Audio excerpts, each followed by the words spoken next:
Bonjour à toutes et à tous, c'est Alaric, je vous retrouve pour la suite de la fuite vers les étoiles, chapitre 9, Trahison. Ton acide désoxyribonucléique, ou ton ADN si tu préfères, a été synthétisé en particules élémentaires, de même que ton cerveau, tes muscles et tes membres. Les rayonnements synchrotrons engendrés par l'accélération d'électrons ont heurté ton organisme. Cette accélération crée donc des photons avec lesquels ton corps est entré en phase. Tu ne t'es sans doute rendu compte de rien, mais à un moment donné, tu n'étais que photon parmi d'autres, en train de circuler dans l'anneau magnétique et délivrant une énergie considérable. Le plus difficile a été la reconstitution. L'émetteur a recueilli ta lumière et a procédé au schéma inverse. C'est tellement réjouissant de constater que tout notre travail a abouti. Ben ne tenait plus en place. Il faisait les 100 pas autour de la boussole d'observation dans la cabine centrale de la tour de sauvetage. Amal le suivait des yeux, buvait ses paroles. Elle avait été convertie en particules de lumière. Incroyable! Ces scientifiques méritaient toute sa considération. 6 astronautes étaient montés à bord de la navette pour les assister et orienter la trajectoire vers la planète Mars.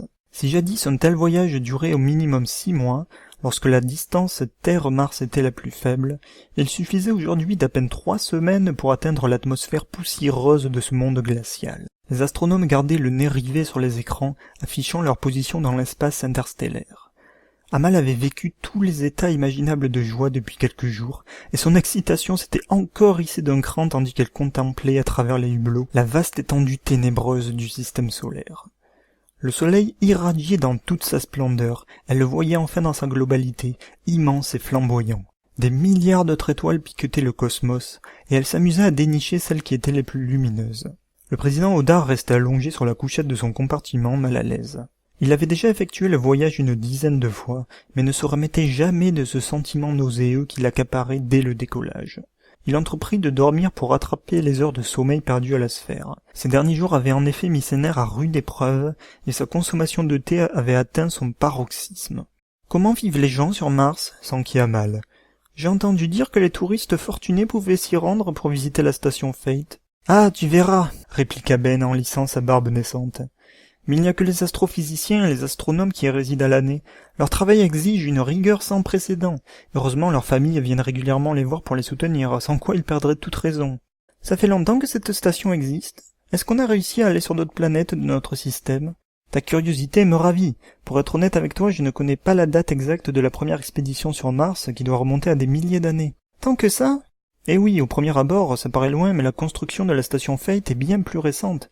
Elle embarque des technologies qu'il a fallu perfectionner des siècles durant. Ce n'est pas évident de maintenir en vie des hommes situés à 200 millions de kilomètres de la Terre. L'acheminement de la nourriture est délicat et faire pousser son propre potager sur Mars relève de l'hérésie. Quant aux autres planètes, il est impossible d'y atterrir. Pourquoi? Tout simplement parce qu'il s'agit de planètes gazeuses.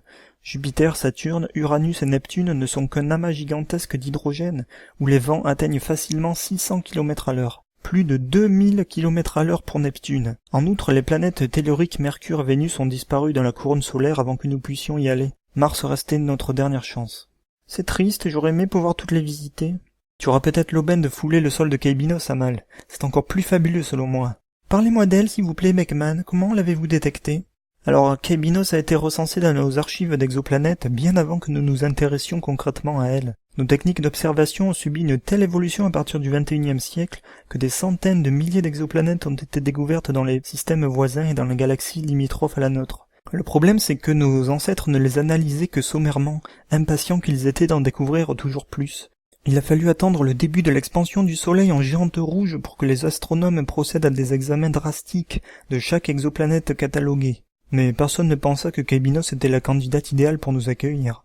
Les données à son égard étaient faussées. Les astronomes croyaient que son atmosphère contenait une quantité abondante de dioxyde de carbone. Sans fausse modestie, c'est grâce à l'une de mes inventions, ou devrais-je dire grâce aux retouches que j'ai effectuées sur le résolveur d'adresse intergalactique, que j'ai détecté des signaux favorables provenant de Kaibinos. De nouvelles analyses ont ensuite révélé que l'exoplanète recelait de l'eau liquide à sa surface. Une découverte sensationnelle. La cabine se mit subitement à trembler. Amal s'agrippa à une barre d'aluminium tandis que les astronomes, assis dans leur siège de cuir, demeurèrent calmes. « Nous traversons un champ d'astéroïdes, » décréta l'un d'eux. « Il n'y a aucune inquiétude à avoir, ils sont de faible masse. » Amal avala une pastille nutritive et quitta la cabine pour rejoindre son compartiment. La tête lui tournait. Un peu plus tard. Contrairement à la semaine de rêve qu'elle avait passée sous le dôme, les 3 semaines du voyage en navette s'écoulèrent au compte-gouttes. Amal en avait assez de déambuler dans ces couloirs aux odeurs d'acier trempé. Elle languissait d'arriver à destination. Un soir, pendant que les astronomes étaient partis manger dans la cuisine, elle s'installa devant son hublot favori et compta les points lumineux de l'univers. Elle se rappela les croyances qui gravitaient toujours au fond de son esprit et se dit que tout n'était pas si absurde. La volonté qui gouvernait ces astres en mouvement existait peut-être bel et bien. Personne ne pourrait jamais le vérifier. Elle aimait penser que quelqu'un veillait sur elle quelque part. C'était un moyen d'écarter la solitude qui l'opprimait de temps à autre. « Tu n'as pas faim, Amal ?» Elle se retourna en perdant le fil de son énumération. Le président Odar vint s'asseoir à ses côtés. La proximité que l'équipage entretenait depuis ces 3 semaines favorisait des échanges intimes et tout le monde s'adonnait au tutoiement, hormis pour s'adresser au président. « Non, j'ai déjà avalé mes pilules. Vous tenez le coup ?»« Tant bien que mal, mais savoir que je ne ferai pas le trajet du retour me réconforte. »« Comment ça, vous comptez habiter sur Mars avec les astronomes ?»« Non, j'irai sur Kébinos. Je serai le premier homme à y poser le pied. Amal, je dois te dire quelque chose. La Terre est condamnée. Les gens qui vivent sous terre vont périr. Le seul moyen de faire perdurer notre espèce est d'établir une ville sur Kébinos. Mars ne suffira pas à nous sauver. » « Mais il nous restait quand même des années avant que le soleil n'atteigne la Terre, non? Pourquoi se montrer aussi alarmiste ?» Odar soupira, visiblement consterné. Il pointa un doigt sur le hublot et désigna un point dans l'espace. Non, c'était plus gros qu'un point. Amal ne l'avait pas remarqué. Son cœur fit un bond dans sa poitrine. « De quoi s'agit-il » couina-t-elle en redoutant le pire. « D'une météorite, Amal. Elle se dirige sur la trajectoire de notre vieille planète. Il semblerait que la disparition de la Lune ait influencé son itinéraire. Les astronomes de la station Fate m'ont averti de l'inévitable collision, juste avant que les phases de test de la centrale ne soient lancées. Voilà l'origine de son trouble, songea Amal horrifié. La météorite se déplace à plus de 50 mètres par seconde. Son diamètre excède les 100 kilomètres. Elle s'écrasera sur la Terre dans moins de 2 mois. Et nous ne pouvons rien faire pour, la désintégrer ? Nos équipes d'ingénieurs tenteront le tout pour le tout dès qu'elle pénétrera dans l'atmosphère, mais les chances de la détruire à temps sont minimes. Parfaitement d'accord avec toi, Odar. Amal sursauta en reconnaissant cette voix. Comment cela était-il possible? Le président fit face à celui que son armada traquait depuis des jours. John Smith. Cet indétrônable soldat aux intentions nébuleuses. Il s'approcha d'Odar et lui administra sans prévenir un coup de poing magistral dans l'abdomen. Le président se tordit de douleur, tomba au sol en gémissant. Amal se leva pour intervenir. « Arrêtez de frapper n'importe qui, vous ne savez donc rien faire de plus diplomatique !»« Écarte-toi, Amal !» grogna John en la repoussant. « Cet homme est à ma merci, c'est lui qui a tué ma famille et Chris. »« Non, ce n'est pas possible. Au secours !» Appeler à l'aide fut inutile. Une main se plaqua sur sa bouche, et la porte de la cabine avait été verrouillée. Elle se dégagea en vain, écarquilla les yeux en reconnaissant Ben. « Calme-toi, Amal. Laisse John faire son devoir. » Elle ne comprenait plus rien. Ben Beckman était-il complice avec John depuis le début? L'affrontement qui se déroula devant elle lui arracha des larmes. Voir le président subir la fureur d'un ancien soldat de l'armada lui était insupportable. Elle aurait souhaité se jeter dans la bataille et frapper John de toutes ses forces. Au lieu de ça, elle assista, impuissante, au meurtre du président Odar. Projeté contre les parois, le vieil homme n'avait pas la force de riposter. John ne retint pas la haine qui crépitait le long de ses biceps. En un ultime heurt, il sectionna net la veine jugulaire du cou d'Odar. Le malheureux s'effondra dans une flaque de sang. Amal repoussa les bras de Ben dans un accès de colère. Elle se rua sur John en sanglotant. « Pourquoi l'avez-vous tué? Meurtrier! Tu n'es qu'un assassin, tu n'avais pas idée de... » Odar était un obstacle pour la mission, avoua Ben exténué. Il ne finançait l'opération que pour son profit. J'ai deviné lorsque je l'ai rencontré à la fin de ma conférence, quand il m'a accordé le laboratoire de recherche de la sphère, qu'il s'intéressait à moi seulement pour espérer survivre. Il se fichait bien du reste, cet homme n'avait pas de sentiments. Il n'a jamais eu de femme, il voulait tuer tous les résistants comme des chiens. Crois-moi, Amal, sa mort ne nous sera que bénéfique. Je ne voulais pas l'envoyer sur Kébinos, il aurait tout fait échouer. Il aurait été capable d'assassiner les autres élus, qui ont pour objectif d'établir une nouvelle communauté. La cupidité du président aurait causé notre perte à tous. Amal cessa de pleurer. Elle écouta le récit de Ben sans pour autant oser y croire. De ce qu'elle avait constaté de ses échanges avec Odar, jamais il ne lui avait paru hautain ou désagréable.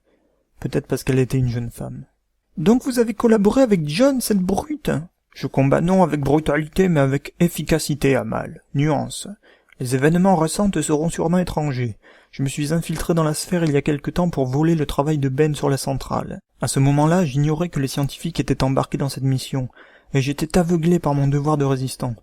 Je souhaitais récupérer le serveur VHL et perturber les plans du gouvernement pour qu'il accorde enfin une attention à notre égard. Je suis entré dans le bureau de Ben en me faisant passer pour un scientifique et je l'ai légèrement brutalisé pour qu'il me laisse faire. « Vous voyez, vous êtes en rustre !»« Les blessures étaient bénignes » intervint Ben. John m'a confié la haine qu'il éprouvait envers le président, et je lui ai dit que je m'inquiétais également de son intérêt avide pour la centrale. Je lui ai donc proposé un marché, poursuivit John. J'emporte les réacteurs à la planque, le président accepte de réactiver le réseau pour les récupérer, et je retourne à la sphère pour éliminer Odar, avec l'aide de Ben. Finalement, le président a été rusé puisqu'il a envoyé 3 soldats de l'armada à la planque avant que j'y retourne. Ils ont tué et soumis Angelina, asservi les résistants présents ce jour-là, et une fois que je suis rentré, ils ont failli m'exécuter.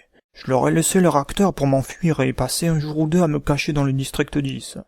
Puis, en regagnant la sphère, alors que les résistants se faisaient décimer sous les tirs de l'armada, j'ai rencontré Amal. Tu avais l'air perdue, toute seule, à chercher un moyen d'entrer. Je t'ai donc suivi et j'ai abattu 2 gardes. Nous avons dû nous séparer de l'ascenseur. J'ai atteint les appartements destinés à l'armada pour rallier la chambre que je possédais lorsque j'étais en faction. Je n'ai pas réussi à retrouver Ben, les laboratoires étaient étroitement surveillés. Je me suis immiscé dans la chambre de notre soldat pour revêtir l'uniforme militaire qui me sied si bien. Passant pour une nouvelle recrue, on m'a dit que William Beckman avait enfermé une jeune femme au 22e étage. Elle servirait de cobaye pour tester la centrale de son fils Ben. J'ai aussitôt compris qu'il t'avait attrapé, Amal. J'ai dû défoncer la porte pour te proposer mon aide, mais tu as refusé, à mon grand étonnement. Je suis donc reparti, cette fois en direction des laboratoires. Le président demandait à ce que tous les soldats disponibles se réunissent aux entrées des départements de recherche afin de renforcer la sécurité. C'est là que j'ai pu échanger quelques mots avec Ben. Je lui ai défendu d'attaquer le président pendant les phases de test. Les journalistes auraient été témoins et il serait devenu le meurtrier le plus connu du monde en 2 jours. Non, je lui ai dit de me faire confiance plutôt. La centrale fonctionnerait et nous aurons l'occasion d'agir en secret durant le voyage vers Mars. J'ai suggéré à Odar d'amener 2 ou 3 soldats de l'armada avec nous, au cas où. Il n'a fait aucune objection. John est donc monté avec moi dans la navette sans que personne ne le reconnaisse. Je suis heureux que nous soyons parvenus à l'éliminer ici. Personne ne pourra dire ce qu'il s'est vraiment passé, et le doute persistera. Un silence de plomb succéda à leur tirade. Amal comprenait à présent leur point de vue. Ces 2 hommes avaient agi pour le bien commun. Elle ne pouvait pas leur en vouloir. Bon, alors si le président ne sera pas le premier à aller sur Cabinos, qui le sera? Ben et John échangèrent un sourire complice. Ce sera toi, Amal Saoud.